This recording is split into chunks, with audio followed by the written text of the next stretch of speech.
Friends, మనం ఇప్పుడు గులాబ్ జామ్ చేసుకుందామా? ఫస్ట్ ఇలా నెయ్యి తీసుకొని ఇక్కడ పూసుకోవాలి. మన చేతికి వేసుకున్నాక కోవా ముద్దలు చిన్న లడ్లుగా చేసుకోవాలి.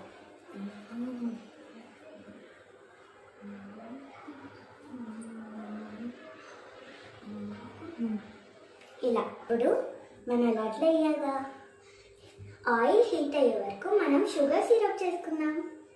ఇప్పుడు 2 కప్పుల షుగర్ తీసుకోవాలి.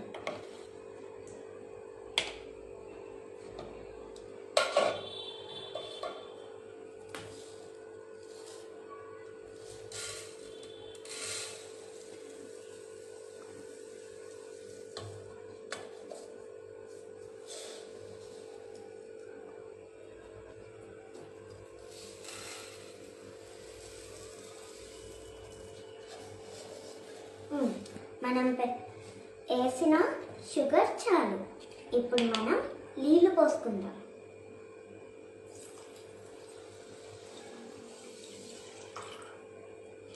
ఇప్పుడు ఈ ఇలాచీలు ఉన్నాయి కదా, ఇవి వేసేసుకుందాం. ఇప్పుడు మనం దీన్ని స్టవ్ మీద పెట్టాక మన షుగర్ సిరప్ అవుతుంది కదా.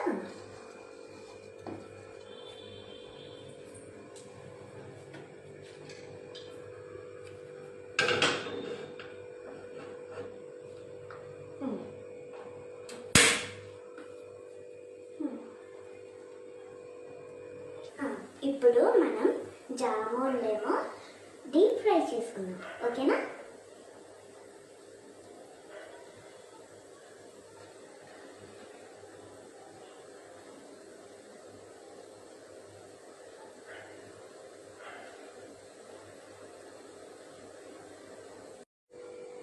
ఇప్పుడు ఈ జామున్లన్నీ ఇందులో వేసామా, ఇవన్నీ ఈ షుగర్ సిరప్లో వేసుకుందాం.